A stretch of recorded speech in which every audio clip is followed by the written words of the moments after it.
샬롬. 사람에게 중요한 것이 뭘까를 생각하며 사람에게 가치 있는 것이 뭘까를 생각해 봤습니다. 최근에 이 작은 목자가 아파트 뒷편에 이렇게 버려진 땅이 있어요. 남들이 그 버려진 땅에 보니까 어떤 사람들은 담배꽁초 버렸고 깨진 유리 버려서 완전히 버려진 땅이에요. 한 처음 1년을 이렇게 버려진 땅 보다가 거기에 조금 흙이 있어서 저거 어떻게 관리하면 뭐 쓸까 없을까 생각해서 그 땅을 저렇게 관리해 보기로 했습니다. 개간을 시작했어요. 좀 흙도 사다가 갖다 뿌려보고 땅을 파봤더니 사람들이 버려진 뒤니까 이렇게 병을 갖다 던졌는지 왜 이렇게 빈 유리 조각이 많이 나오는지 버려졌어요.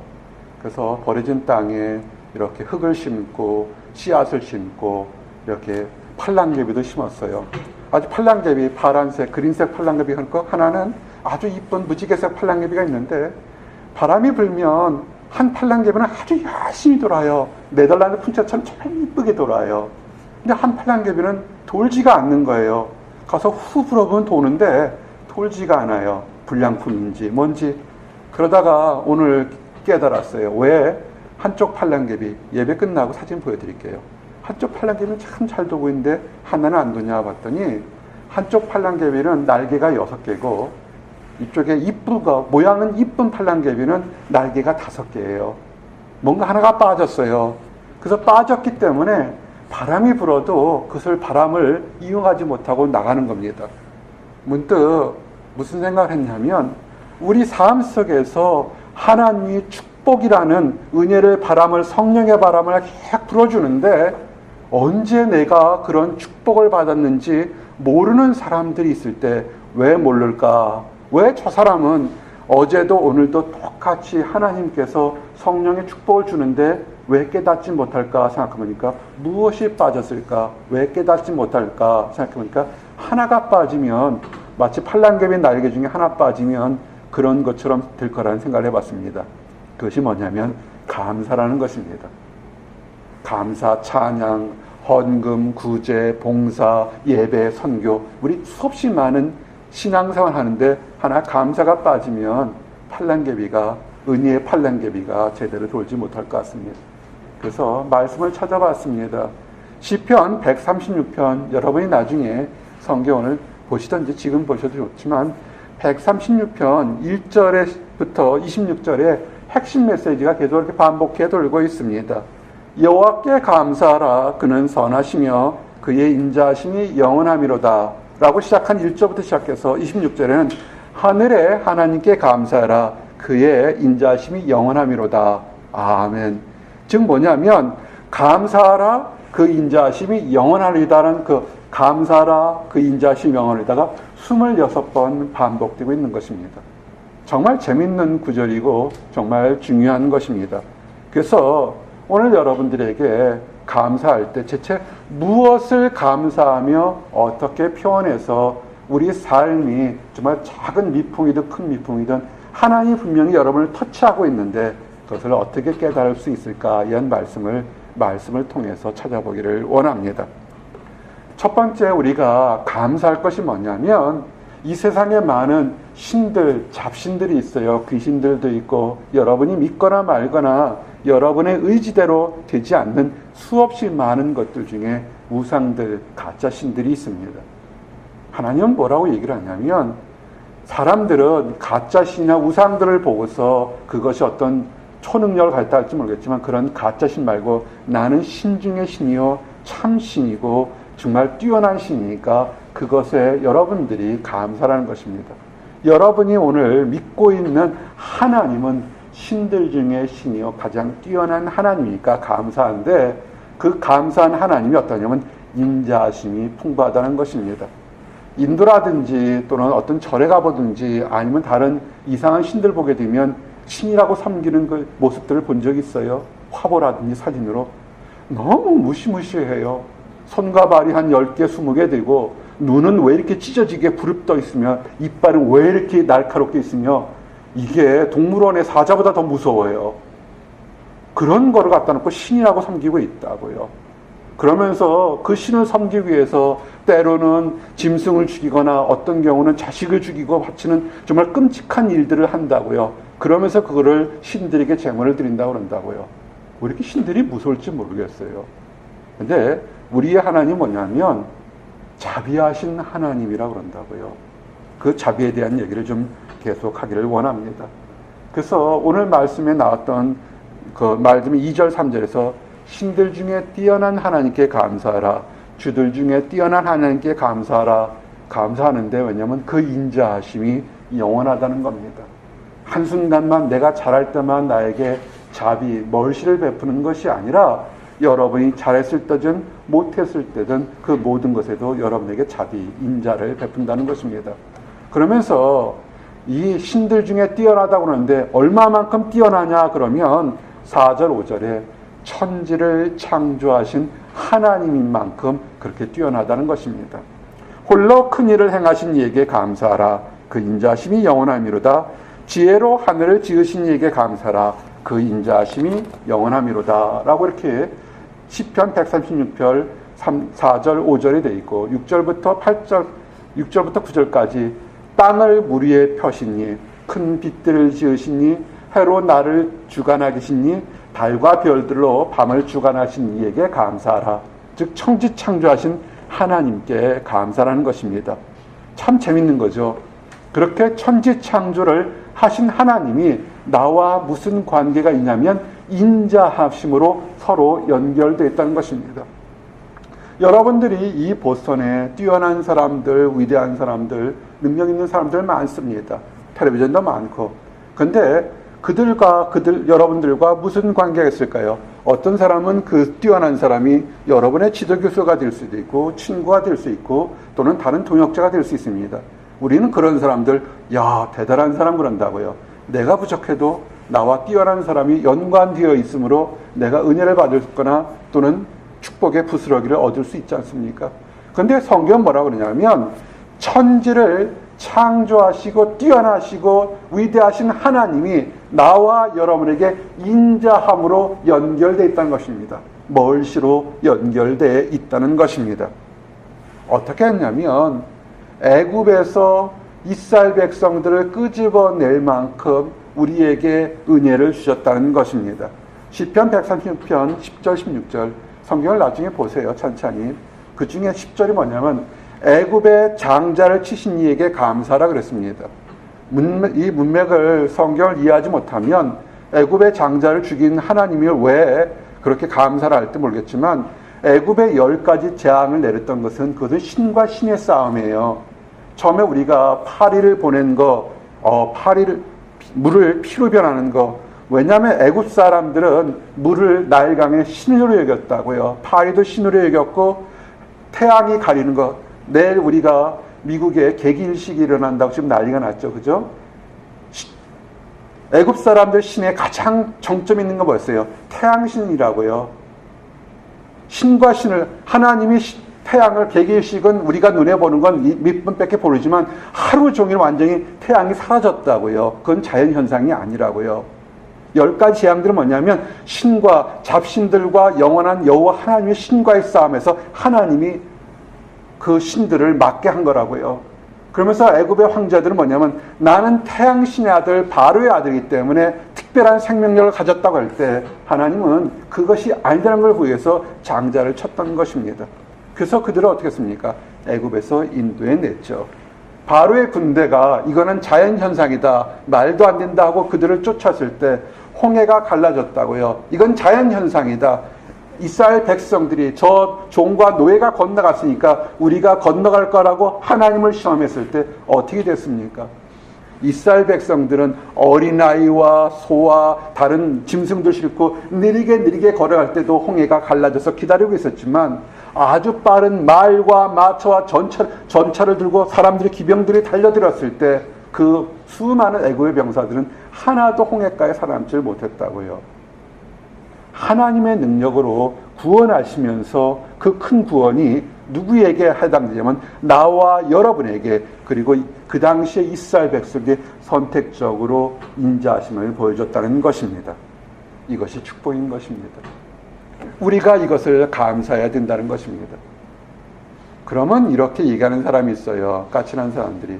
그건 수천 년 전에 이스라엘 백성들에게만 있었던 일인데 왜 내가 감사해야 될 것입니까? 라고 질문할 수 있습니다. 하나님은 그런 까칠한 사람들에게 새로운 곳, 새로운 일, 새로운 사업, 새로운 학업, 새로운 곳으로 이동하려는 사람들을 지켜주신다는 것을 또한 감사하기로 만든다는 것입니다. 이스라엘 백성들이 어떻게 했습니까? 애굽 땅에서 나와서 가나안 땅으로 들어갈 때 수없이 많은 광야와 가나안 땅에서 낯선 곳에 들어갔습니다.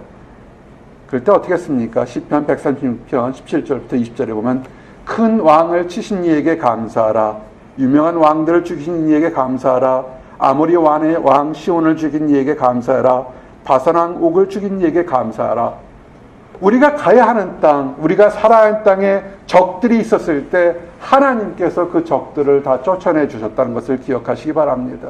여러분이 감사할 것이 뭐냐면 올해 여러분들이 앞으로 가야 될 땅에 수없이 많은 적들이 있을 거라고요. 그런데 그 적들을 없애는 것을 여러분의 힘과 능력이 아니라 하나님의 예비하심으로 그 적들을 물리친 것을 감사할 수밖에 없을 것입니다. 시편 136편 20절까지의 얘기는 이스라엘 역사처럼 보입니다.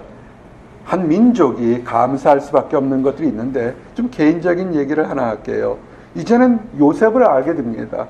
요셉이 형제들 속에서 유난히 아버지의 사랑을 받았습니다. 야곱의 사랑을 받았다가 형제들의 모함으로 애굽으로 팔려나가게 됐습니다. 보디발의 집에서 사환으로 있다가 보디발 아내가 유혹함으로 그 유혹을 피하다가 오히려 모함에 걸려서 왕의 죄수들이 갇히는 옥에 갇혔습니다.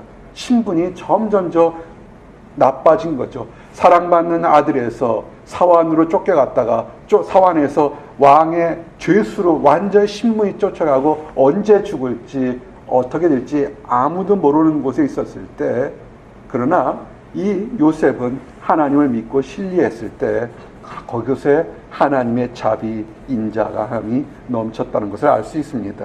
그 모습을 보면 창세기 39장 21절 23절에 여호와께서 요셉과 함께 하시고 그에게 인자를 더하사 간수장에게 은혜를 받게 하시매 간수장이 옥종 죄수를 다 요셉의 손에 맡김으로 그 재반 사물을 요셉이 처리하고 간수장은 그의 손에 맡긴 것을 무엇이든지 살펴보지 아니하였으니 이는 여호와께서 요셉과 함께 하심이라. 여호와께서 그를 범사에 형통하게 하셨더라. 아멘. 우리 함께한 예배드리는 사람들 중에서 어떤 사람은 정말 지금 굉장한 칭찬과 인정받는 사람이 있는가 하면 어떤 사람은 새로운 곳에 갔는데 점점 내가 노력하는데도 힘들고 어려운 사람이 있습니다. 그런 분들에게 말씀드린 건 뭐냐면 절대로 포기하지 마시고 요셉이 하나님과 함께처럼 여러분도 하나님과 함께 여러분이 있는 그곳에 함께 하십시오. 여러분을 핍박하는 사람이나 여러분과 신앙이 다르고 배경이 다른 사람인지 할지라도 여러분이 하나님과 함께 계시면 오히려 여러분과 있는 하나님으로 인해서 그 다른 사람이 마치 간수장이 하나님께 은혜를 받는 것처럼 여러분을 통해서 여러분의 직장이, 여러분의 학교가, 여러분의 진로, 그 주변 모든 것이 형통하고 은혜받게 되는 것입니다. 믿고 나가십시오. 요셉이 완전히 인생의 밑바닥에 갔다 할 때 오히려 하나님과 함께 하시면서 그곳에서 여호와께서 요셉을 형통해서 길을 열었던 것처럼 여러분이 어느 곳에 있든지 간에 심중에 마음에 하나님과 함께 하십시오. 그럴 때 우리가 찬양이 넘치게 하시는 것입니다. 애굽에서 이스라엘 백성들이 나왔습니다. 그러다가 이 축복의 땅 가나안 땅으로 들어가기가 사실은 2주면 들어갈 수 있는데 정탐꾼을 보냈습니다. 정탐꾼들 중에 2명은 그곳은 축복과 젖과 꿀이 흐르는 땅이라 가자 그랬습니다. 나머지 10명은 얘기를 합니다. 젖과 꿀이 흐르는 땅은 맞지만 그곳에는 안악 자손이 있고 거인들이 있고 이미 강경한 성과 백성들이 있어서 우리는 가면 다 메뚜기처럼 죽을 것이다. 가도 희망이 없다고 했습니다.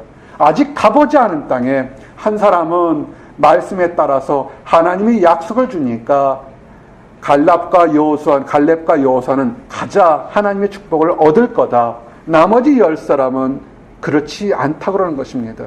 여러분 앞에 시험을 준비하든 취업을 준비하든 결혼을 준비하든 자녀를 양육하든 수없이 많은 것들이 있을 때 분명히 하나님이 여러분을 여기까지 부르셨을 때는 계획이 있어서 여러분을 여기까지 부르셨을 겁니다.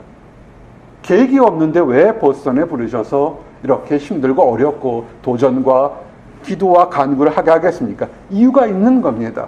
뭐냐면 축복의 가나안 땅, 하나님이 예비한 가나안 땅에 들어가기로 했을 때 여러분은 어떻게 하십니까? 여호수아와 갈렙처럼 내가 하나님을 믿고 요셉처럼 여호와와 나와 함께하니까 형통하게 내가 있는 곳과 앞으로 갈 곳에도 하나님의 축복이 있을 거라도 믿으십니까? 아니면 이리 봐도 저리 봐도 나는 안 돼요. 세상은 이렇게 열심히 노력해도 되지 않을 거예요. 라고 하십니까? 그런데 이스라엘 백성들이 10가지의 기적들, 이건 신과 신의 싸움, 그러고 나서도 홍해 갈라지는 기적을 체험하고 수없이 광야에서 기적을 체험했지만 그들은 하나님께 원망했습니다. 어떻게 원망했냐면 민수기 14장 1절 5절 보니까 온 회중이 소리를 높여 부르짖으며 백성이 밤새도록 통곡하였더라. 이스라엘 자손이 다 모세와 아론을 원망하며 온 회중이 그들에게 이르되 우리가 애굽 땅에서 죽었거나 이 광야에서 죽었으면 좋았을 것을 어찌하여 여호와가 우리를 그 땅으로 인도하여 칼에 쓰러지게 하려 하는가? 우리 처자가 사로잡히리니 애굽으로 돌아가는 것이 낫지 아니하리라. 참 슬프고 안타까운 일입니다. 그들은 분명히 10가지 이적을 통해서 당시 세계 최강의 애굽의 바로가 그들을 싸움하지 않고 애굽에서 가나안 땅으로 보냈습니다. 광야로 내보냈습니다.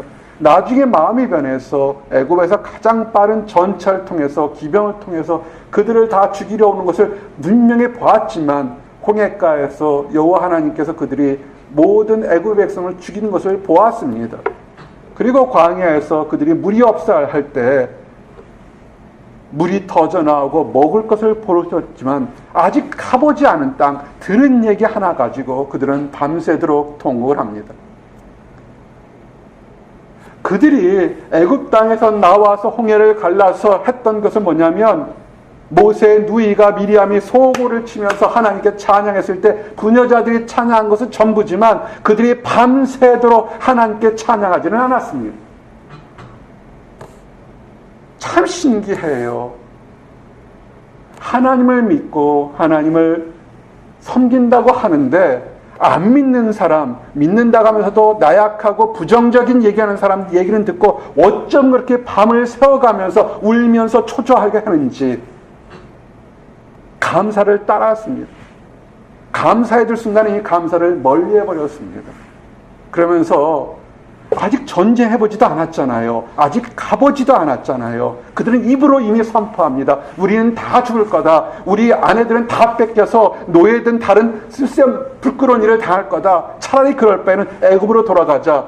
애굽의 바로가 가만히 있겠어요? 자기 아들이 죽고 그 병사들이 다 죽었는데 살려줄 것 같아요? 어쩜 생각이 이렇게 한쪽에 쏠리게 되면 합리적인 생각은 하나도 없어요. 하나님을 제외하고 나서도 지금 이 역사를 통해서 다시 돌아가서 살 확률이 하나도 없다고요. 믿음이 떨어지고요. 의심이 들고 감사가 없으면 이렇게 사단마귀가 속하는 유혹이 들립니다. 작은 목자가 수없이 있을 때 작은 일일 때 큰 일 때 가장 빨리 감사하는 이유가 뭔지 아십니까? 감사가 늦어지면 이미 벌써 시험과 유혹과 범죄와 타락함이 이미 겪게 됩니다. 그래서 이미 하나님께 범죄했어요. 이스라엘 백성이 그랬다는 겁니다. 여러분이 출애굽기를 다시 보십시오. 출애굽했다고 언제 그렇게 하나님께 밤을 새워가면서 찬양하고 소고치며 축치며 예배드린 적이 기억이 없습니다. 그럴 때 너무 답답하고 너무 억울하고 너무 분통 터지니까 모세와 아론이 어떻게 하냐면 온 회중 앞에 엎드립니다. 그들이 살겠다고 엎드린 것이 아니라 하나님께 회개 기도하기 위해서 엎드렸던 것입니다. 두 가지를 늘 기억하십시오. 작은 일에 성공한 거나 큰 일에 성공한 거나 여러분 스스로 한 것은 없습니다. 하나님이 움직이셔야 되는 거예요. 가장 빨리 감사를 드리십시오. 사람 눈치 보지 마시고 안 믿는 사람 또는 믿는다고 하는 사람의 그 가짜 말에 속지 마십시오. 여러분의 상급은 다 뺏겼습니다. 나중에라도 깨달으면 가장 빠르게 모세와 아론처럼 회개하십시오. 자기 자신을 위해서 또는 다른 자기를 속였던 사람들 위해서 중보 기도를 하십시오. 하나님이 정말 화가 났어요. 이 백성 다 다시 없애버리고 내가 다시 만들겠다 할 정도로 화가 났습니다. 모세가 얘기합니다.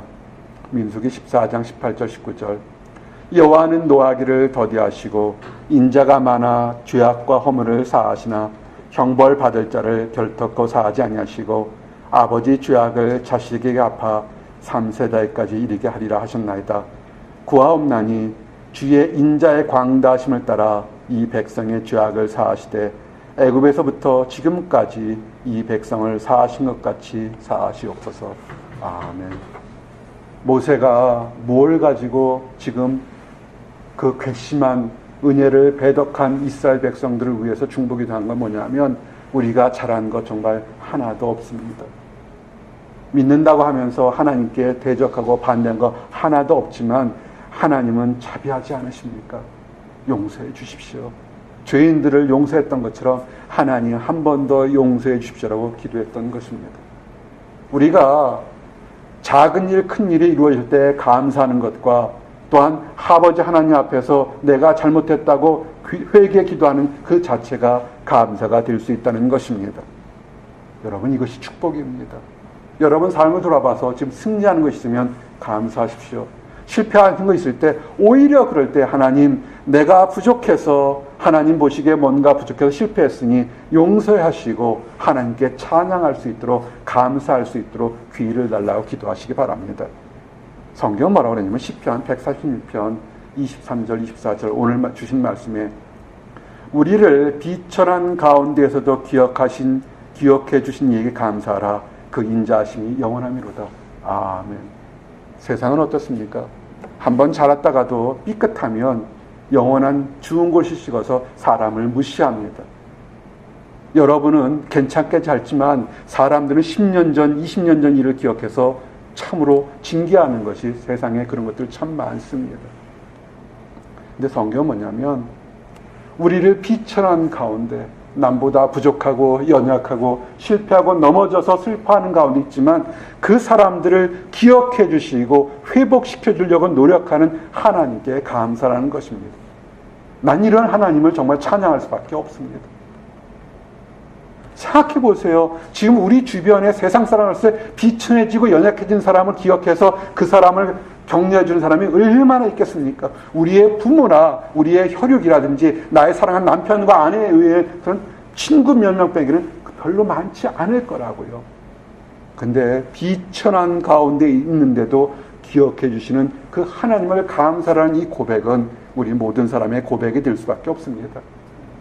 그리고 더 힘든 것은 이렇게 낮아지고 엎어지고 힘든 가운데 있는데 그것에 대적하는 또 악한 사람도 있어요. 참 못됐어요. 힘든 가운데 있는데도 그 사람들을 더 대적하는 그 대적에게서 건지신 이가 하나님이라는 것입니다.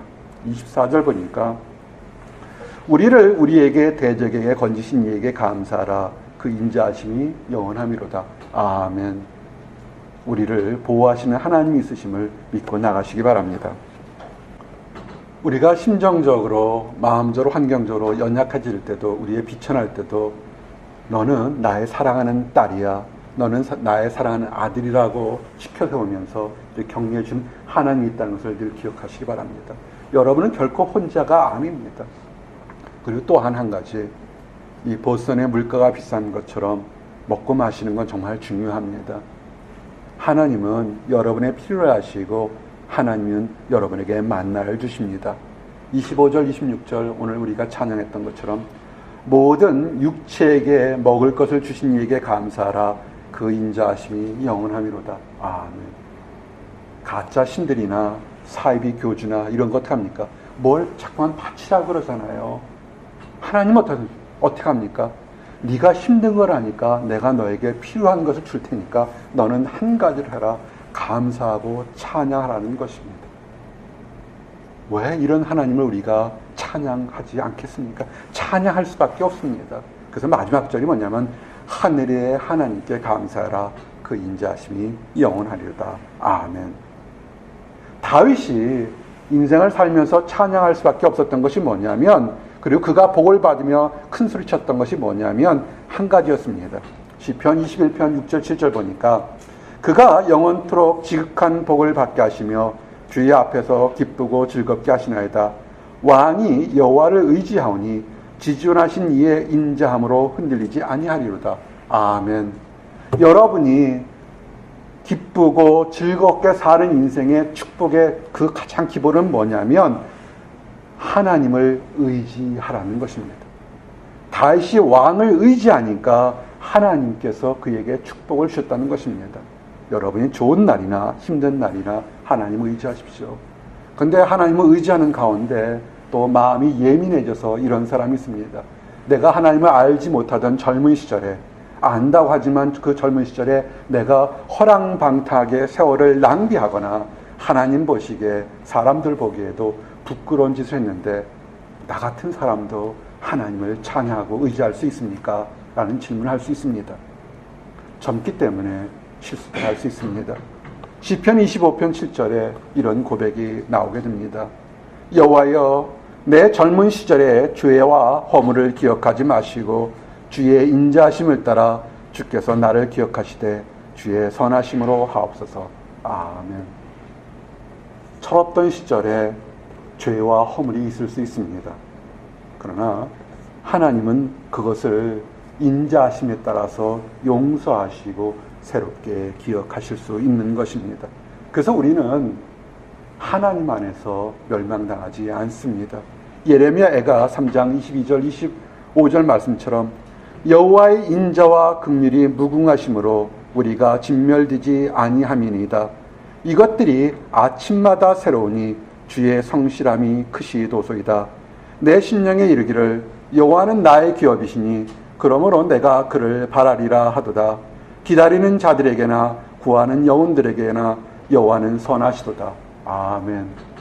역사적인 배경으로 예레미야가 서 있을 때 되면 이스라엘 백성들은 완전히 나라가 멸망돼서 바벨론으로 포로로 잡혀갔던 시대입니다. 그 당시 시대로는 이스라엘 나라가 다시, 이스라엘 백성이나 민족이 다시 이 역사상의 기록이 안 될 거라고 생각했습니다. 그러나 하나님은 약속을 뭐라고 줬냐면 하나님의 인자와 긍휼이 무궁하기 때문에 이 백성들이 번영할 거라고 선포를 했습니다. 진멸되지 않을 거라고 그랬습니다. 어떻게 됐습니까? 그 당시 세계 최강이라는 바벨론에 포로로 잡혀서 70년 동안 노예 생활을 했지만 이스라엘 백성들은 그대로 살아남았습니다. 가까운 곳에서 2차 대전 당시에 히틀러라는 미친 사람이 이스라엘 백성들을 죽이겠다고 600만 이상을 죽였지만, 그러나 이스라엘 백성들은 하나님의 약속하신 것처럼 인자와 긍휼하심이 넘치기 때문에 멸망당하지 않고 지금도 번영하고 있는 것입니다. 여러분이 이것을 기억하십시오. 여러분이 이스라엘 백성들입니다. 영적인 이스라엘 백성들입니다. 하나님은 여러분을 이 땅에서 그리고 앞으로 멸망하거나 패배시키는 것을 원치 않습니다. 축복을 받으십시오. 예민하게 내게 빠졌던 것, 은혜의 팔랑개비가 돌아오는 것처럼 아침마다 하나님의 은혜는 새로워지는 겁니다. 어제 실패했습니까? 그것은 어제 끝난 것입니다. 오늘 아침에 여러분에게 하나님의 성실하심은 새로운 축복으로 예비한 것이 있습니다. 그것을 믿고 나가시기 바랍니다. 예레미야처럼 내가 그를 바라리이다. 내가 부족하든 남보다 못한다 할지라도 나는 그를 바라보고 하나님만을 바라보고 매일같이 성실하게 아침 햇빛 뜨는 것처럼 우리에게 긍휼을 베푸시는 하나님을 바라보고 나가겠다는 것입니다. 그럴 때 축복을 주시는 것입니다. 믿고 나가시기 바랍니다. 믿고 나가시는 사람들에게는 어떻게 하냐면 하나님 안에서 복음을 증거하십시오. 시편 40편 10절 말씀처럼 내가 주의 공의를 내 심중에 숨기지 아니하고 주의 성실과 구원을 선포하였으며 내가 주의 인자와 진리를 많은 회중 가운데서 감추지 아니하였나이다. 여호와여, 주의 긍휼을 내게서 거두지 마시고 주의 인자와 진리로 나를 항상 보호하소서. 아멘. 하나님은 주의 인자와 진리로 여러분을 보호하십니다. 여러분은 무엇을 하셔야 되는 줄 아십니까? 여러분이 있는 곳, 여러분의 삶 자체에서 하나님이 인자하시다는 것을 말과 삶과 행동으로 증거하십시오. 그것이 여러분의 감사가 될 것입니다. 이제 마지막으로 말씀을 정리합니다. 감사가 없으면 은혜의 팔랑개비가 돌아가지 않습니다. 은혜의 팔랑개가 들어주면 축복이 더 이상 돌아가지 않습니다. 하나님은 우리에게 원하시는 것이 뭐냐면 엄청나게 많은 헌금이라든지 또는 큰 건물을 짓는 것이 아니라 오늘 미가서 6장 6절 8절 말씀처럼 우리에게 원하시는 것은 심령으로 하나님을 찬양하고 감사하는 것입니다. 그 말씀 읽어드립니다. 내가 무엇을 가지고 여호와 앞에 나아가며 높으신 하나님께 경배할까? 내가 번제물로 1년 된 송아지를 가지고 그 앞에 나아갈까? 여호와께서 천천의 순양이나 만만의 강물 같은 기름을 기뻐하실까? 내 허물을 위하여 내 맏아들을 내 영혼의 죄로 말미암아 내 몸의 열매를 드릴까? 사람아, 주께서 선한 것이 무엇임을 내게 보이셨나니 여호와께서 내게 구하시는 것은 오직 정의를 행하며 인자를 사랑하며 겸손하게 내 하나님과 함께 행하는 것이 아니냐. 아멘. 감사는 하나님과 동행할 수 있는 원동력이 되는 것입니다. 무엇을 많이 바쳐서 하나님께 드린 것이 아니라 우리의 삶 자체로 정의롭고 인자를 사랑하며 여러분 삶에서 축복이 넘치기를 원합니다. 그래서 은혜의 팔랑개비가 계속 돌아가기를 원합니다. 기도하시겠습니다. 하나님 감사합니다. 우리에게 감사를 주심을 인하여 감사합니다. 낮은 자 비천할 때에도 하나님 우리를 버리지 않으시고 내가 너를 사랑한다 말씀하시고 아버지 손으로 일으켜 세워서 마른 그 구덩이에서 마른 땅으로 옮겨주심을 인하여 감사합니다. 내가 기가 막히고 기가 막힐 웅덩이에서 진흙탕에서 기다리고 기다렸더니 하나님께서 내 간구를 들으셔서 바른 반석 위에 올리셨다는 하나님의 그 섭리를 찬양합니다. 아버지, 우리를 보선에 부르셨사오니 우리 입술에 더욱더 찬양과 감사가 넘칠 수 있도록 인도하시고 우리 입술의 감사가 힘들고 지친 많은 사람들에게 새로운 도전과 용기가 될 수 있도록 허락하여 주시옵소서. 감사합니다. 예수 그리스도 이름 받들어 기도드렸습니다. 아멘.